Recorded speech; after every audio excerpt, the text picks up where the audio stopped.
ndaona video inaka pa TikTok adai naka kubifa anthu amene tili kunja avala chithewera kumutu autaliyense akapita kunja panopa ndi akatenga kamera ndi kuyamba kupanga zimenezi. Hi guys, ndene lori Ini ku Malawi ko kutenga mavisa visa mpange chako cha wene kupanga sisi ngati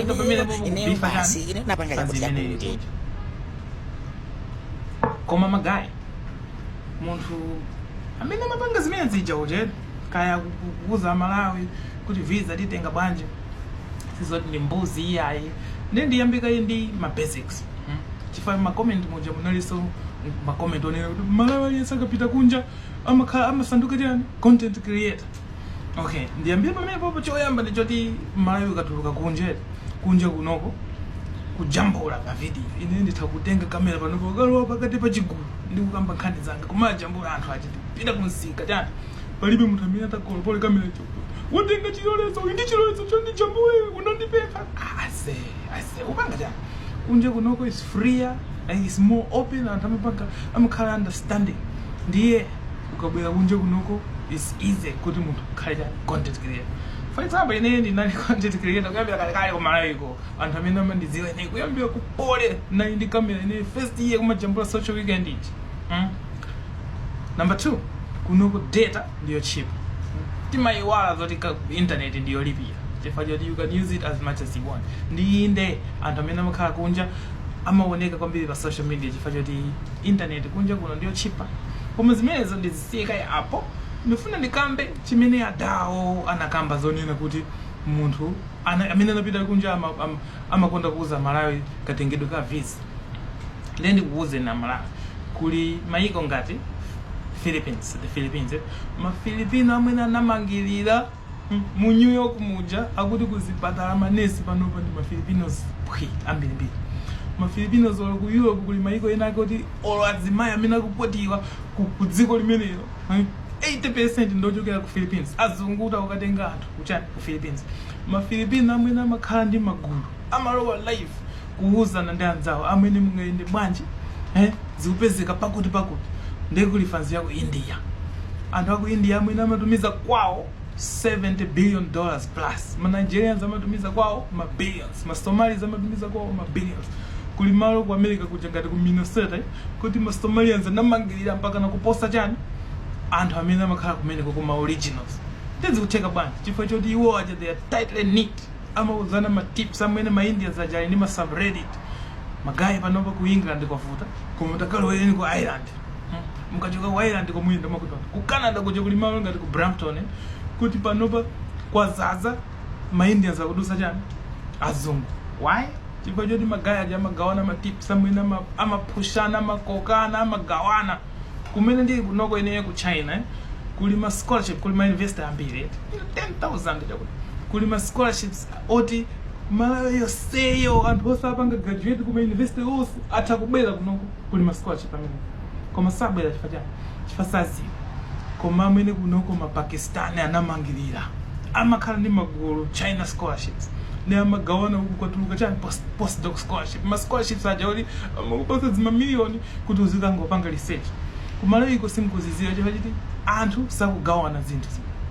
kanga ndi wamba basi kanga ndi munthu watenga kamera kumakuuza ni guys muyende mokuti dziko lathu ndilo sauka. In fact uyo ngati nesi utakupindulira Malawi koposa utalowa New York utalowa England ndalama kumene kujoza kapanga chani $20 per hour ndi ndalama zambiri zimene zakumanga manyumba forex chani imene ndi mati chani my remittances. Koma munthu wapanga zizi basi mayamba kumubifa sanjeja ndikufuna ndikuuza ndikuti anzathu akumangirira misika kunjako ife ya Malawi anthu oti timakhala bwino ndi anthu kunja ndipochepa kwambiri kumva zoti Malawi wadani agwidwa ndi madrag kumva zoti Malawi wamenya munthu kumva zoti Malawi wabafoni kunja mwina kujoni kuchifukwa choti kumapita ndi zingelengele zomwe koma Malawi ya generally timid. Ndife anthu oti tikuyenera kutuluka kwambiri kunja anthu tikuyenera kukhala ndi reputation yonena kuti tiyeni tizibweresa Malawi kuno ku Japan panopa akuti kukusowa anthu ogwira ntchito mchani ma store ma manual labors ma factory anthu akalamba kumene koma Malawi loophole imene ilipo koma tingapite kumene ku Japan kuli community ya Malawi kunyoko kuli community uku ndifanzi uku kuli fanzi ya ku Tibet uku kuli fanzi ya ku Mogadishu uku kuli pagana nyoko ija ku Manhattan ko je of course na video kwa America kwa day nyo kani wenga kan so many kuli community amene kumene kuje ndi anthu aku Tibet omwe ndi kumakhandi community ndi kuti ndi chinthu china chake tu kuli ma Vietnamese odi adani America wo ma Chinese 5 million ali kuchani kwa America koma ife ya Malawi na kupita kumene kujako basi munthu kukuthandizani kuti muone ma scholarship achana a Chevening or aku England. In fact it is imperative kuti iwe ngati watenga scholarship ije uyena kupanga mentor anzako. Guys ineyo SCI ine nalemba mokuti kuti ndi menye chani nalemba zako za napanga voice zako za ku interview kuma khala chakuti it's normal ndipo iyena khala the standard amene tili kunja amene tapanga zinthu taona zinthu. Let's teach our friends kuti kodi mafana anzathu angalaize bwanji kuma iniyo mukaona kuti ife tikupanga chani tikumenya ma vlog kuno kumuona ngati kuti basi tikuzipopa chacha amene kumalawiko ati akupanga content afuna zipanga ndalama chani amene pa YouTube ine ili monetize tunaika ka video kana blow mina 200 kuti ndiziwe zoti yeah 250 views 250,000 koma ndalama imene inatuluka ku YouTube ndi 10 pounds pakana pano basi naitenge ili kwa account kongo 10 pounds kutanthauza kuti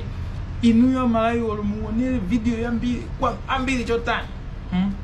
munthu uja samampasa ndalama chifukwa choti ma views ochokera ku Malawi samakhala andalama kwambiri chifukwa choti ku Malawi iko samaonesa malonda ma views amene amapereka ndalama pa internet amafunika akhale akuchani aku America ndi ku maiko achumawa ndi tikamapanga zinthu kunoko is just for fun tachoka kunchito tatopa palanchi chani tikufuna tipange connect ndi Malawi koma mukuona kada tikuzipopa chani umazitenganze yeah zinaso ndizakuti munthu ukatuluka kunje umakhala kuti waseguka maso koopsa kuli zinthu zambiri zoti ku Malawi kumuona ngati kuti ndi zanoma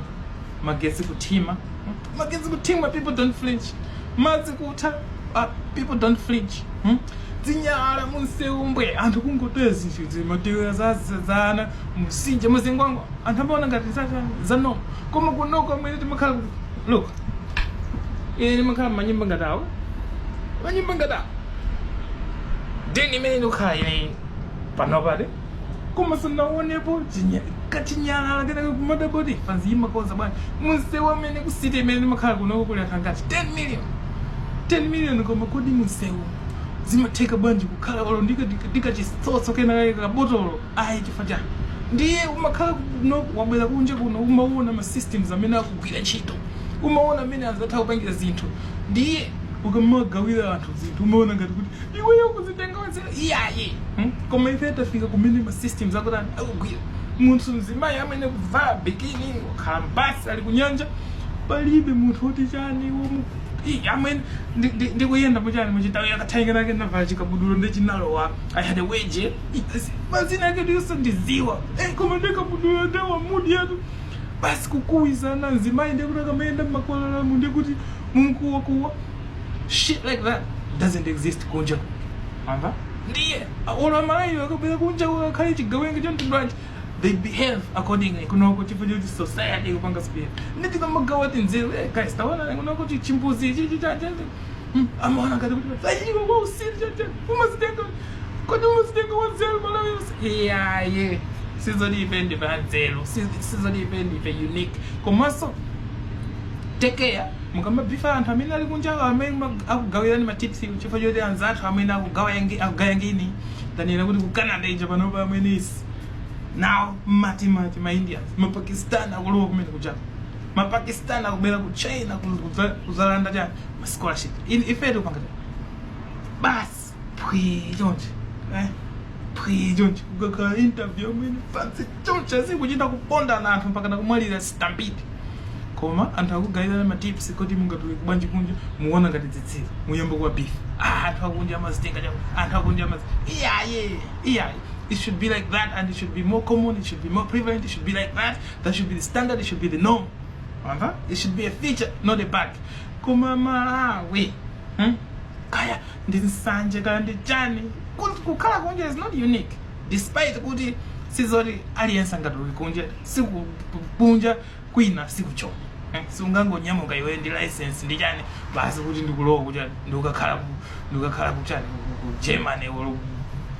ku China. It takes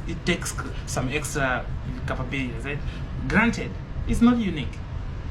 Tinambira kunoko we struggling and tukuvutika kusunga ndalama chani koma tikamagayana ma tips so makuwuzani tima situation background kumene tukhala all tikamakuwuzani kuti guys pangana apply makuti zinthu zima visa wajanjani sizoti ndikuzipopa or zitani anzathu akupanga konka maremittances amene akutumiza India, the Philippines, Nigeria, Somalia. Amalida ndalama kukhala ndi Eritrea ndalama zimene amatumiza anthu akunja kumalera forex ya dziko. Ife yonse we can do it kunena kuti ife tizipanga specialize njani ini remittances anthu aje kuwaphunzitsa basi atuluke ma Indians amene amatuluka ndi ma certificate afake omwewa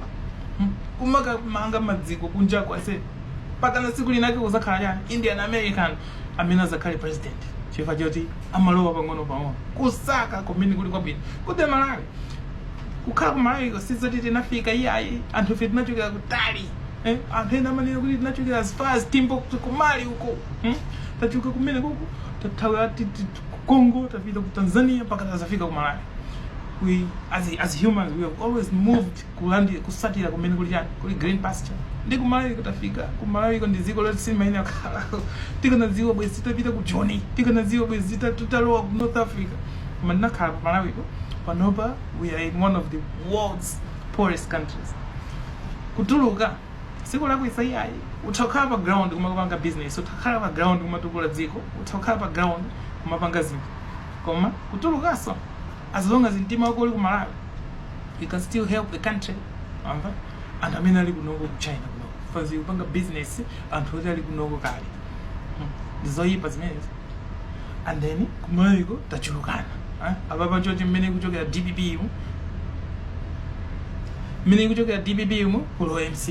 MCP ndikuti vice versa mene kuchokera MCP kulo wa DPP asi MCP anali ndi achibale akubanjira kamuzu cha you know the whole enchilada kubera DPP mene inali iko kale or kunoko ku Beijing ku embassy kuja kunali abale wandani akubanja la Mutharika panopa ndikuti zichitika zimene ndema opportunities pa Malawi paja ndikuti they ali manje mwathu ochepa anthu akupangira ndi omwe kutuluka is an option anthu ambiri amatuluka ku Joni mamva anthu aku Joni onse jaka nakhala ku Malawi kuti bwezi kukuchitika zinthu I know kuti akuyenera kupanga innovate pa ground koma chipujeti pa ground ma politicians sakupanga enable ma conducive environment oti anthu azipanga thrive chifukwa anthu akutuluka siku lakwisa ndikukonda dziko and you can do more by going out dear be thankful also my beef anthu chifukwa choti you're stuck ku Malawi.